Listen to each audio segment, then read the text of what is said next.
Hello everyone. बेटा जो तुम्हें डीपीबी दी सी ट्राई करने वास्ते जो थोड़े डाउट सीगे वो आप डिस्कस करते हैं बेटा। बेटा फर्स्ट क्वेश्चन सी जो तो डाउट है बेटा, find the angle between the x axis and the line joining the point.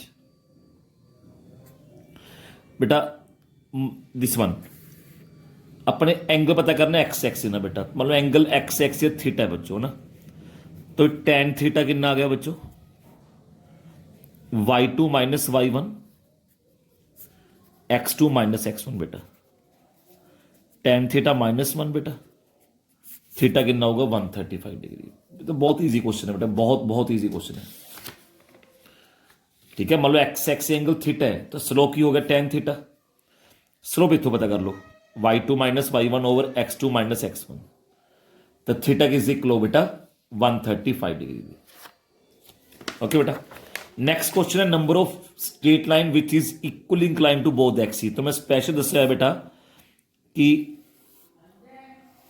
जो line equally incline to axis होगी तो स्लोप या तो वन होंगे या माइनस वन होंगे बेटा। दैट मीन्स कितनी लाइन्स आन गया बेटा, नंबर ऑफ लाइन्स बेटा 2 आन गया बच्चों। ओके बेटा, कहते नेक्स्ट वन क्वेश्चन की है, if the slope of the line passing through the point 3 2 is 3/4। ठीक है बेटा, तो करवाया देखो सर बेटा, एक पॉइंट 3 2 है, लाइन द स्लोप 3/4 है बेटा, इस तो 5 यूनिट्स ते जो पॉइंट आऊगा ਉਹਦੇ कोऑर्डिनेट्स की आएंगे बेटा। तो डायरेक्ट फॉर्मूला से है बेटा x plus r cos theta y plus r sine theta. ठीक है, उरे माइनस भी हो सकता है प्लस भी ले सकते हो बेटा। कॉस थीटा साइन थीटा इतों पता लग जाएंगे बेटा, किदा देखो टैन थीटा बेटा 3/4 है। ठीक है, तो इस साइन थीटा कितना आ गया बेटा 3/5, कॉस थीटा 4/5। लो बेटा कॉस थीटा 4/5, साइन थीटा बेटा 3/5, तो 3 + 4 2 + 3 या बेटा 3 - 4 2 - 3 7 5 आ गया बेटा, -1 2 पॉइंट आ गए बेटा, पर ऑप्शन चाहिए तो क्या जो बेटा 7 5 बेटा। तो याद करो ना बेटा, देखो वीडियोस तुम ध्यान ना नोट करो वीडियो सब कुछ बेटा, कल वीडियो देखनी नहीं है बेटा, जो कंसैप्ट करवाए ने दिमाग च रखने हैं बच्चे। एक बार दिमाग बैठ के सोचा करो कि हाँ हाँ ये कंसैप्ट से स्ट्रेट लाइन दे। ठीक है बेटा, क्वेश्चन इस तरह की आनी है बिल्कुल, ठीक है ना, पर जे तुम कंसैप्ट ही दिमाग च रखोगे तो क्वेश्चन किवें अटैम्प्ट करोगे। ठीक है बच्चे, नैक्सट देखो की है, एक क्वेश्चन करवाया सी ग्रेडियंट। बेटा ग्रेडियंट स्लोप होंगे है, कई बच्चों को पूछा सी ग्रेडियंट क्या होंगे बेटा, that is slope of one of the line is twice of the other बेटा। तो मैं करवाया सी बेटा पेयर ऑफ लाइन दे विच बच्चों gradient of one of the line, एक लाइन का स्लोप दूसरी लाइन नाल डबल है बेटा। ठीक है, M1 के इक्वल हो गया 2M2 दे बेटा। सानू ये पता है बेटा कि M1 + M2 कितना होंगे बेटा -2H/B दे बेटा, है ना, तो M1 × M2 कितना होंगे बेटा A/B दे बेटा। इन्हें रिलेशन पूछे की आऊगा जी बेटा, जे मैं M1 की वैल्यू 2M2 पुट करदा, ध्यान ना सुनो, 2M2 + M2 -2H/B, तो 3M2 कितना आ गया बेटा -2H/B दे। ठीक है, इतों आ जाओ बेटा, M1 कितना सी बेटा 2M2, तो 2M2 का स्क्वेयर कितना आ गया बेटा A/B दे। अच्छा उरों मैं गल करा M2 का स्क्वेयर कितना हो बेटा 4H²/9B²। ये वैल्यू पुट कर दी बेटा, कितना आ जाएगा 8H² 9B² A/B, 8H² 9AB बेटा। ठीक है बच्चों, M2 का स्क्वेयर 4H² 9B² बेटा, 3 आ गया बेटा, तो 4H² 9B² कितना हो बेटा M2² बेटा। देखो यूज करो ना, देखो एक रिलेशन देता बेटा, जिन्हों फॉर्मूले याद नहीं है कि वो बच्चा थोड़ा क्वेश्चन कर सकता बेटा, या देखो तुम फॉर्मूले नहीं दसे हुए बेटा।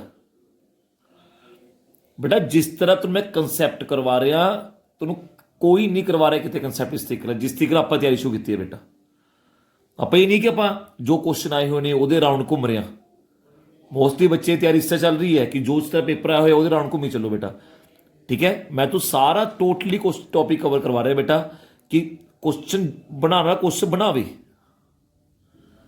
जितों मर्जी बना ले, आप अटैम्प्ट कर लांगे बेटा, ठीक है ना बेटा। तो प्लीज दिमाग च फॉर्मूले रखो ना बेटा। तुम देखो ग्रेजुएशन तक सबने मैथ पढ़िया हुआ है, तो इन्होंने कंडीशन को यूज करना तो लिए कोई एडी गल थोड़ा बेटा। एक का स्लो दूजा डबल है, ओके है सर।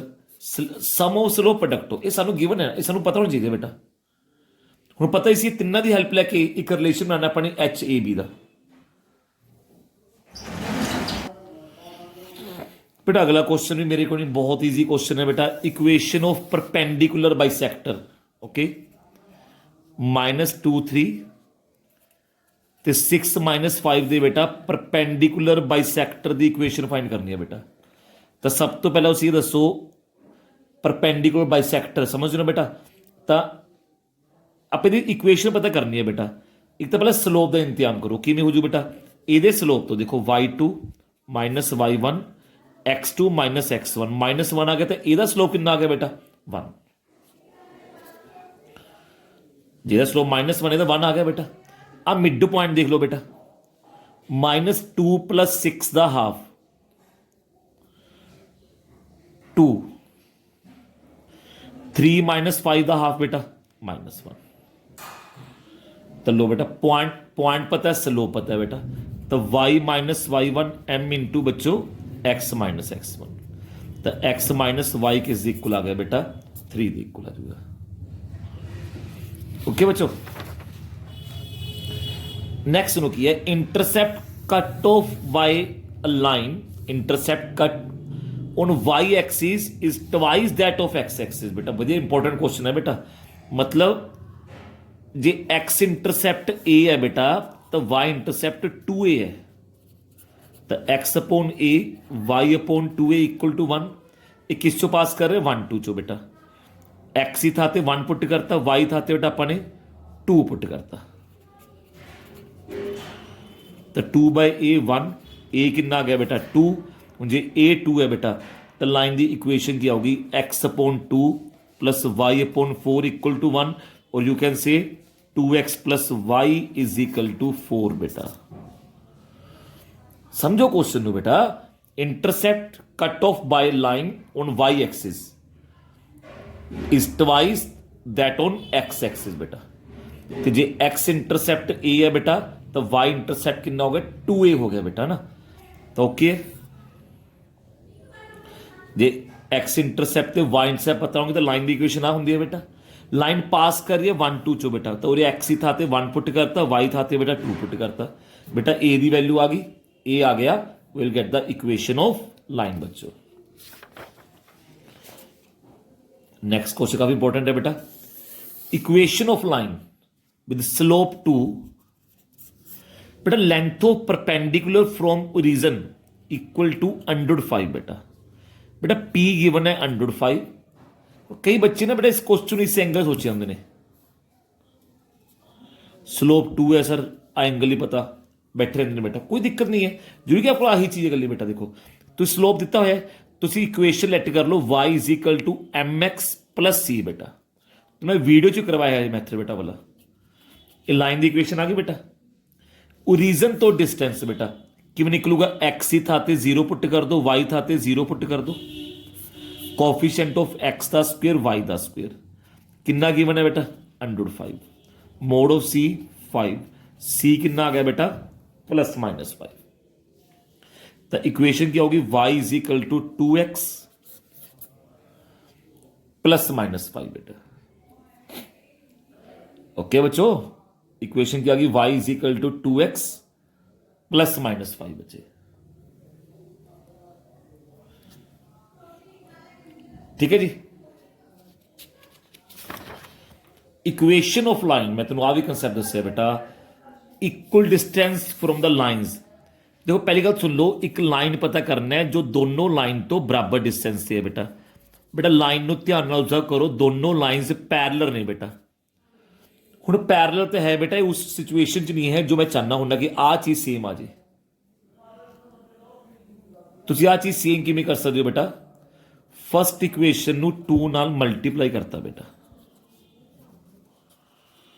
ਆ ਲਓ ਬੇਟਾ, ਹੁਣ ਦੱਸੋ डिस्टेंस की होगा बेटा? सॉरी वैसे एक क्वेश्चन आया ना पैरेलल लाइन च डिस्टेंस दसो, तुम भी दस सकते हो बेटा। C1 माइनस C2 का मोड।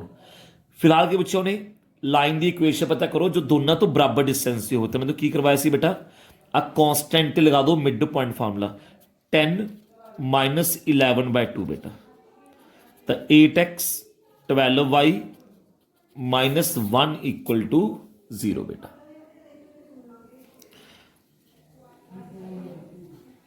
तो बिल्कुल मैं वही क्वेश्चन चक्के ने उसी स्पीड ना करने वाले क्वेश्चन तुम्हें दिते ने बेटा, जिस स्पीड ना तुम पेपर करने होंगे कि तुम पेपर इस तरह क्वेश्चन नहीं आने बेटा।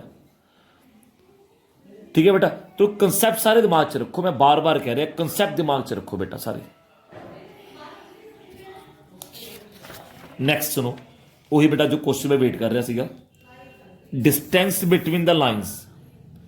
बेटा आ दो लाइन्स पैरेलल ने बेटा, स्लोप इक्वल ने, पर उस फॉर्म च नहीं है जिस फॉर्म च मैं चाहना हूं।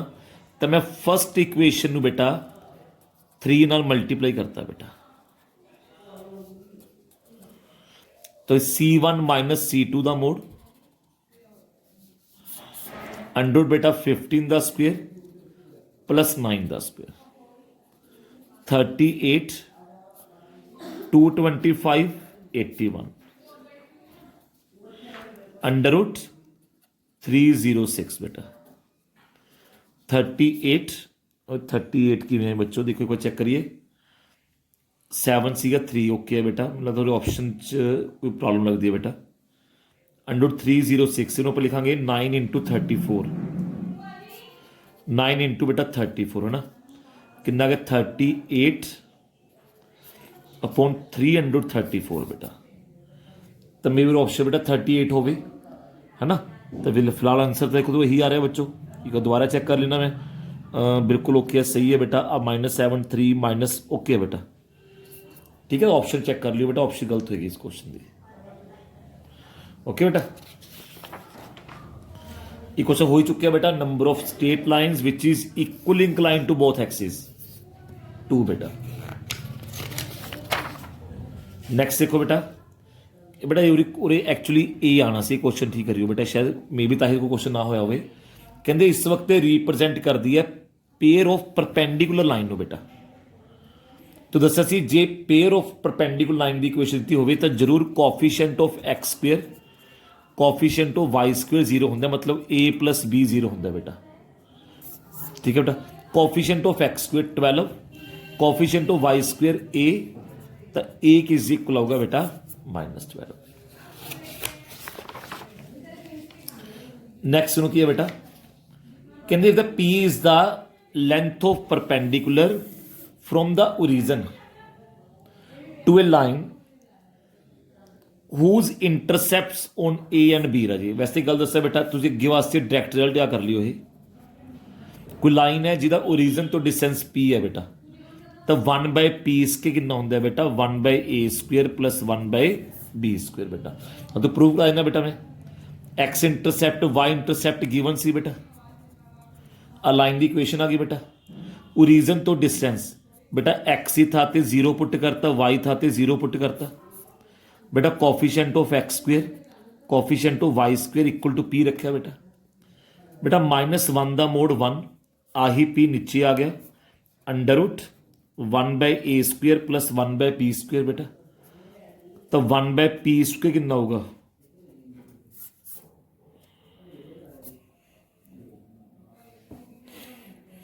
1/A square plus 1/B square बेटा। बेटा देखो ना, P is the length of perpendicular from the origin to a line whose intercept on the axes are A and B। तो बेटा A ते B ले ले, x upon A plus y upon B is equal to 1।